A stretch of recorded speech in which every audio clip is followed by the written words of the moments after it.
person now standing between you and the lunch. I try to make it as exciting as possible, but let's. Okay, I'm actually talking about transition in urban water systems from a modeling perspective, but I will add quite a lot on what Anna has been telling already, not repeating too much. First of all, introducing. Does it work? Down. The other way. Okay.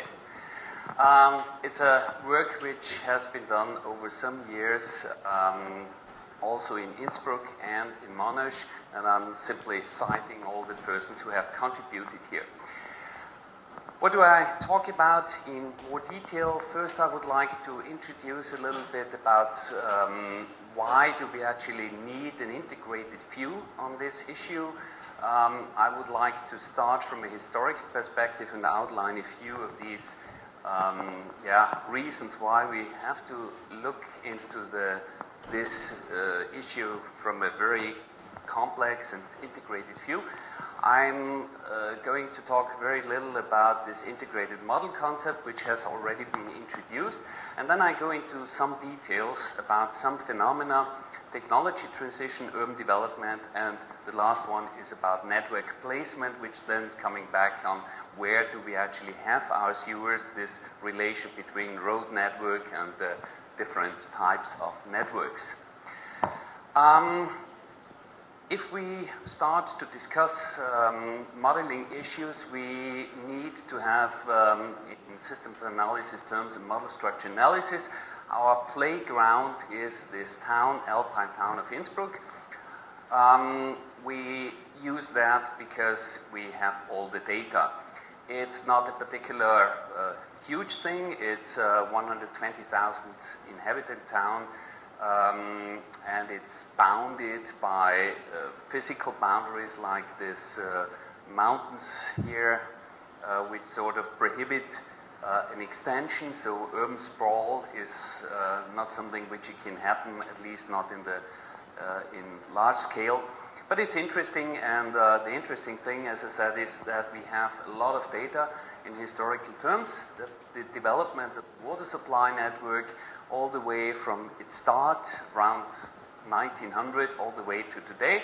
We have the same data for the drainage network here from Innsbruck. I'm usually talking about the drainage network. This time I would like to talk more about the water supply. One of the first things which we see if we look at the development of these networks, that we have a complete misconception between the planning horizon and the lifespan of such a network. So the lifespan of such a network, okay, in the average times, it's the same, roughly 50 years. But some of the pipes, they survive quite a long time. So some of these pipes, both from the water supply and the drainage aspect, they are since the beginning here in the system, which means they are influencing the layout of the system until today.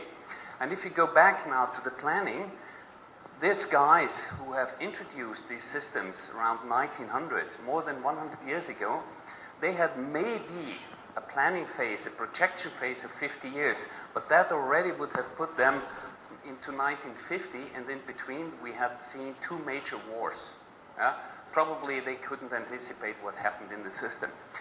But what actually happens now that these systems, these guys have designed, they are still in place in today's system, which is completely out of their perception when they started to plan these things.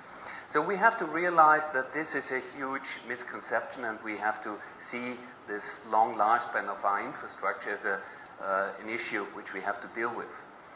Some other things, there are many things we could talk about, but just two small issues. Water supply system now. The construction phase and the design, the original design, was based, of course, on metering. So people knew how much water was taken, but the water was taken sometimes from running waters. People had to carry some of the stuff, and it was a nuisance. It was not so easy. So the pipes were introduced, and suddenly it didn't really fit with what the original planning was. Why? People knew for example, had all these facilities. They just had to screw the tap and the water was running. So they used approximately twice as much water as they had in the original phase. So simulation, historical, from the history, we have an US EPA net, and this is the pressure distribution in the system based on the design load. Everything works, nice, wonderful job, at least from design phase, but this is what actually happened. And what you can see here is that the large region now, the pressure is not sufficient any longer, simply because the people use too much water. Okay, other thing that we have seen quite often, roughly in 1980, you could actually see, do we have the thing here? Yeah, perfect. You could see the water consumption in the whole system constantly rising.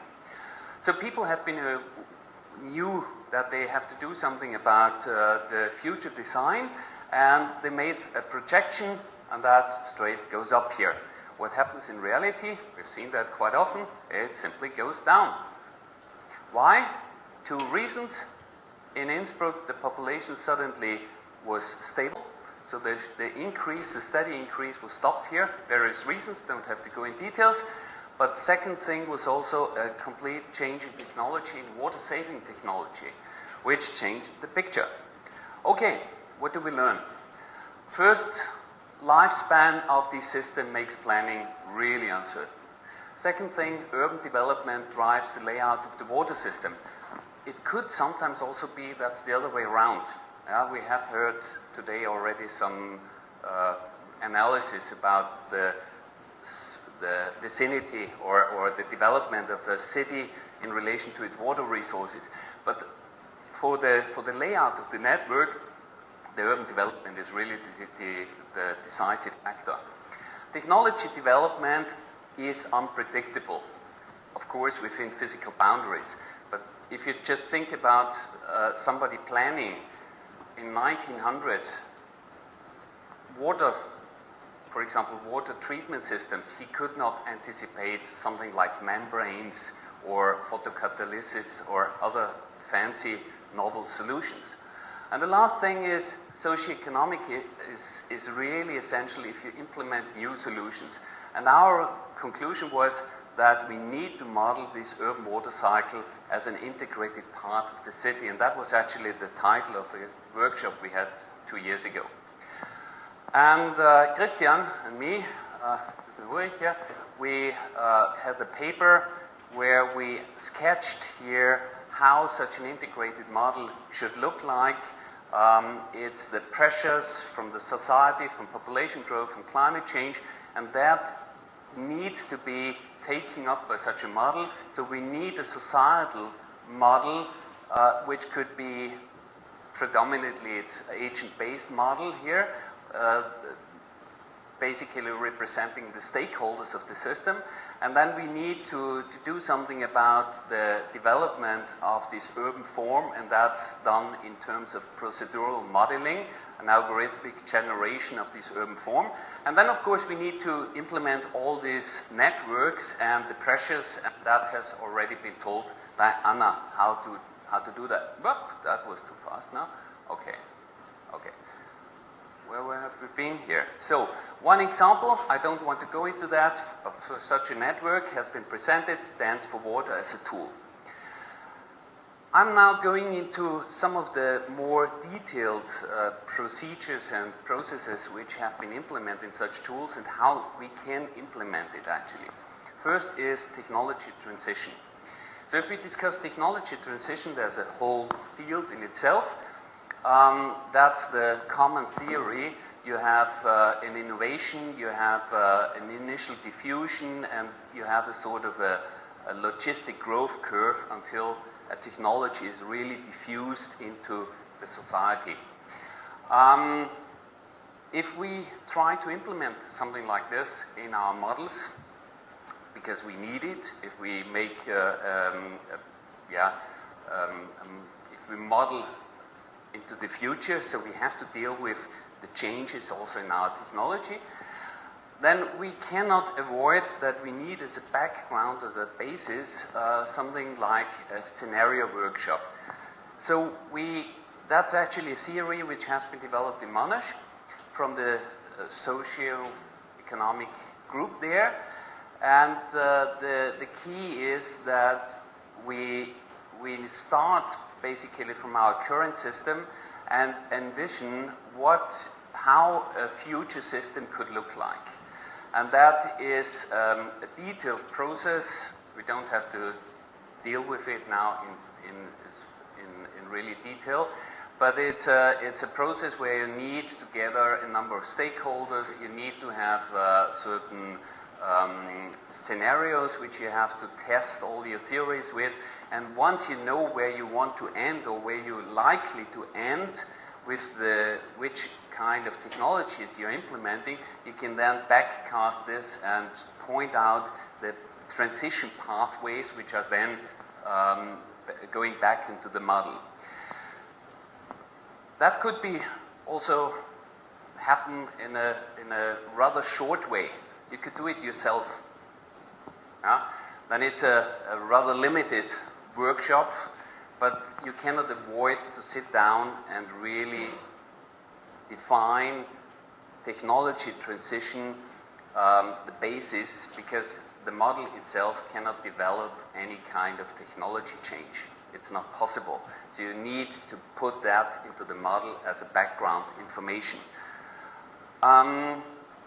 Once you're there and you know which kind of technology you want to implement or which kind of technology change should be implemented, then there are different models how to do that. That's the most simple one, and that's an enforcement by technical guideline.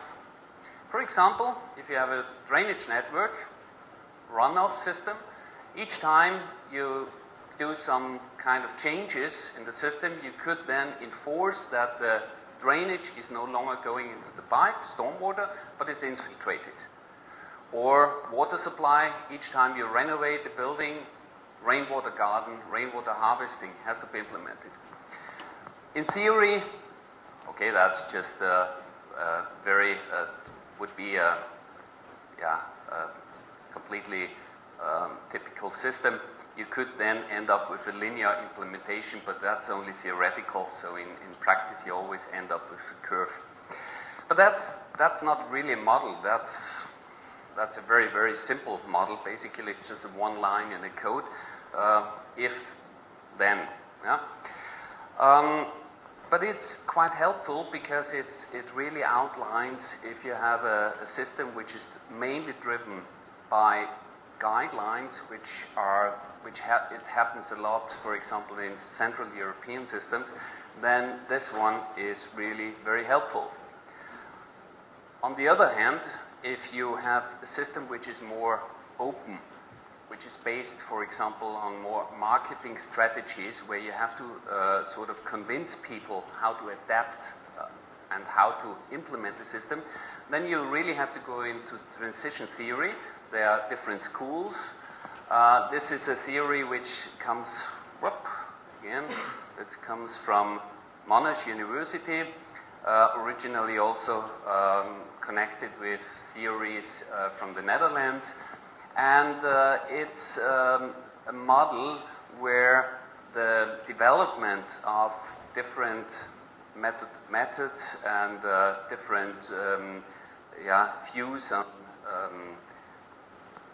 of technologies are modeled in terms of agents, but they are called here constellations.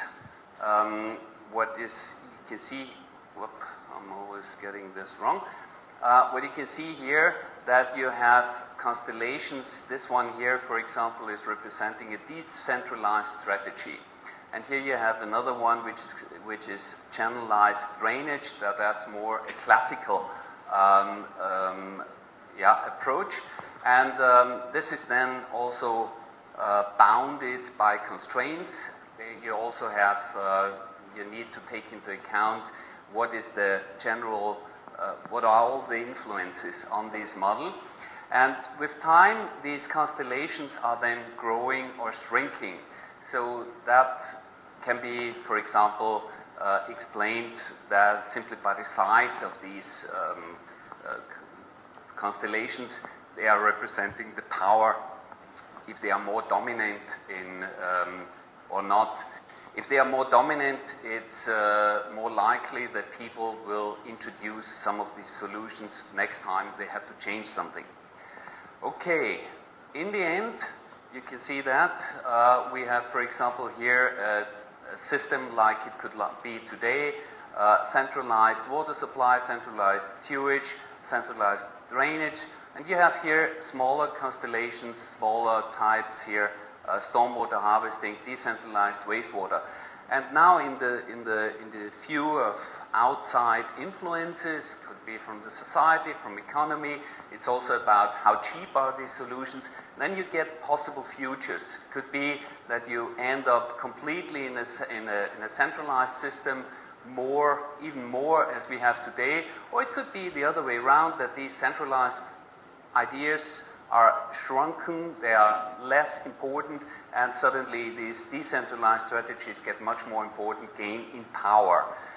Okay, so what we get out in modeling terms is a stochastic model result, because this is a stochastic model, and that makes prediction a little bit more complex. So you have the huge number of outcomes, and you need to cluster it together in order to get some results out of it.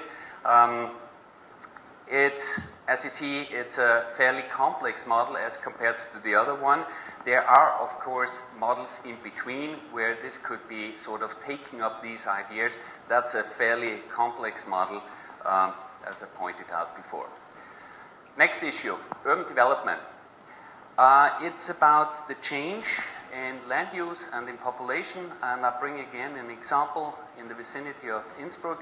That's a small settlement very close to where we are. Here is the university here, and that's how it expanded within 50 years.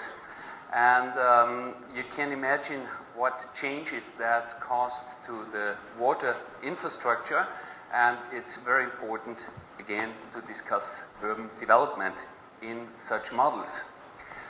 Again, we need some baseline. We need to have a master plan. We need to have some ideas. If coming back now to the Melbourne case again, we need to have some ideas if Melbourne will have in future 4 or 5 million or 8 million inhabitants. And we need to know where they will be implemented, where will be the major amount of these people be situated, otherwise it's not working. A model in itself cannot dream of future, it needs to have some guidance. We have again 2 different models. That one was developed by a PhD student of mine. I'm not going here into this circle, I will explain it immediately. It starts that in a way that we have to come up with a prediction of the population changes. Yeah? In that case here, we have a population increase in Innsbruck. That's a stagnant period, which I talked before, and now we are going to see an increase again in the next 50 years. Could be also a decrease, but increase is here in that case happening. So again, what we need as the next thing, we need to have a spatial translation of the master plan. So you can see here the different parts of the city which are opened up for buildings, and we have here also a timeline how this is going to happen. The model in itself goes in, zooms in, we have all the data, orthophotos, spatial plans, and this is really strange. Okay, so the model zooms in, sees how big this system is, what can be built there, and that is now what we call procedural modeling. So based on information, which type of models, which type of buildings should be implemented, industrial buildings or more housing, different types of buildings are then implemented. Of course, it has to correlate with the amount of people you have to accommodate here. So once this is given, we can run that through the timeline, and what we get here are changes in the system. So we get changes in the amount of people living in certain areas, but also a reflection on changes, how the impervious area, for example, is changing and developing over the years. And that's actually what we need as a result for our network transition model. The same thing you can do in more complex terms. You could use one of these models which are available, state-of-the-art models for urban development. That is Urban Sim, which has been used in Dance for Water, development from the University of California. And I don't want to go in detail, but it's just the next level of complexity. It deals with stakeholders, for example here, developer who build new units. Then it deals with the households. For example, if a household is prone for flooding, then most likely the household would like to move away. So they want to resettle, and then they are looking for opportunities where it's nice to live, and then this water sensitive city comes into play if there is a nice environment, green environment, so this household will most likely want to move there. Background, we need an awful lot of data. We need to have data not only on the individual grids, on the plot, on the residential units, but we also need extreme detailed data on the individual households. Also, for example, income data. And unless we have all this data, these models are more or less useless. It doesn't help to have an extreme complex model if we don't have the data. Then we are just guessing. So we might as well use a simplified one. So these models are fantastic, but the amount of underlying data we need to really drive it forward should not be underestimated. Once we have it, it's really a nice tool to get all the information out. That's again the same paper which is in line. Oh, no, I think that one was published. That's the water research paper, yeah? Okay. But it's the same story basically from Innsbruck, where the different master plans evolve, and we can see the changes in the system. Last thing, I'm coming back to a question which has been raised beforehand. It's about infrastructure and infrastructure placement. Where are the networks situated? If we make planning into the future, then we need to know where these systems evolve, these network systems. If we don't have any information, we need to come up with a conclusion, basically a virtual network. Surrogate data, I think it's a common concept that the best surrogate data which we can derive or which we can use is street network data. First of all, we have it openly available, open street maps, much better information than we have from the networks itself. But we can also, in terms of future perspective, it's easier to sort of forecast a street network from the urban form. We did some work on multi-utility network similarities. We made geometric analysis and also graph-based analysis. The two graph-based indicators was closed loop indicator and leaf indicator. To look into that, the geometric analysis, for example, that came for 3 different case studies, came to the conclusion that roughly about 80% of the network, water supply and sewer, can be found below the streets. And that's why we usually talk about our 80% papers or our 80% approach. That's just a magic number which we came up with. But that's something which was fairly resistant in all the situations which we investigated. So if we have that, we can turn that around and can also use the graph-based analysis, which is based on the minimum spanning tree. minimum spanning tree. Let me go back once again just to explain it in one thing. If you have a loop like here, the minimum spanning tree is basically the pathway to get to all knots, but using the minimum weight in network theory, in graph theory. So we can use this this approach. We need to have a street network.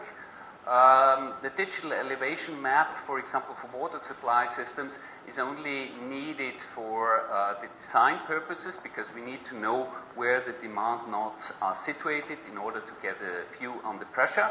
We need to know about the reservoirs, and we have to have some information about the demand nodes, how they are situated and where they are situated. If we have a very good information about that, then it would be a semi-virtual network. If we don't have any clue, then we simply can distribute it uniformly, and then it's more likely to be a virtual network. The more information we have, the more realistic it gets into what we call a semi-virtual network, of course. How does it work? Okay, this is the system we investigate. We have a street network here, then we add these tanks, and then we have the minimum spanning tree, which is connecting the two tanks with all the streets in this way, like I said before, the minimum spanning tree.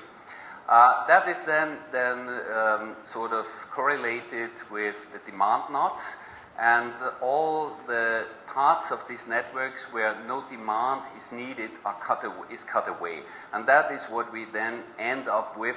This is a minimum spanning tree of a water supply network where everything is connected by a realistic layout based on the street network, but without any loops. And then you can add these loops, again based on this graph theory, and can use this one here to create a more or less looped system. It works nicely.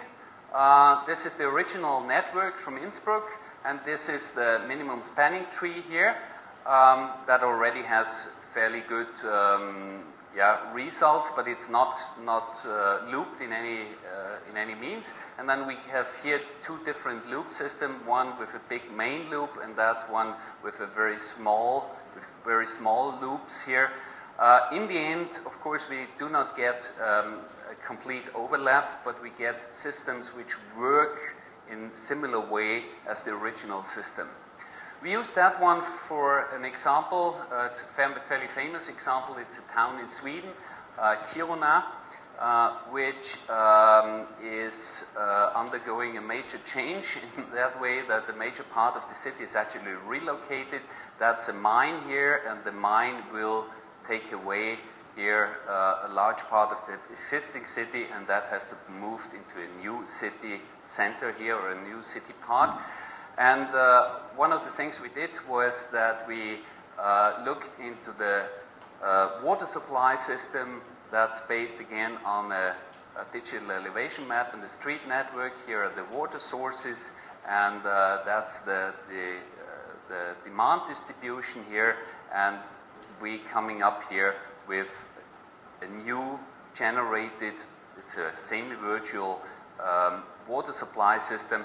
I'm not showing here what we have been doing. It's Jonathan's work. He will have it also on the poster, where the dynamic of the temporal dynamics of the water supply system is simulated and analyzed. One word of caution. Engineers and modelers like to play games, and we are sort of fall quite often in the trap to play SimCity. And we have to be aware that these models are not classical deterministic models in the sense that you can really make a calibration validation study. What we could do is sometimes to make something like a validation. You have seen that picture before already, or at least this one here. We could make some comparison between observed and modeled systems, but in terms of really a stringent calibration or even validation of these models, it's not really possible. And we end up, what Anna already explained, these are scenario tools, tools for development of ideas, of possible futures, and not really strict model, deterministic model results which we can directly translate. Coming to the end, for what we have learned is that infrastructure transition must be seen as a very complex issue, and at least if you go in details, if you go away from a statistical analysis, what's happening with these networks, if you really want to make predictions, you have to treat this in a very integrated view. You have to take into account all these connections, otherwise it's not working. The most important thing is to take into account urban development and socioeconomy. It's the decisive factors for these transitions. We have different model concepts. I hope I was able to show that the most complex one is not always the best one. It's a data problem. The huge uncertainties involved, especially with the urban development model. We have huge data issues, and sometimes it's better to guess and take a simpler model instead of providing an air of being exact when the underlying data is simply missing. And the last thing that is to be realized, that traditional approaches for validation and calibration have a very limited meaning for these type of models. Thank you for your attention.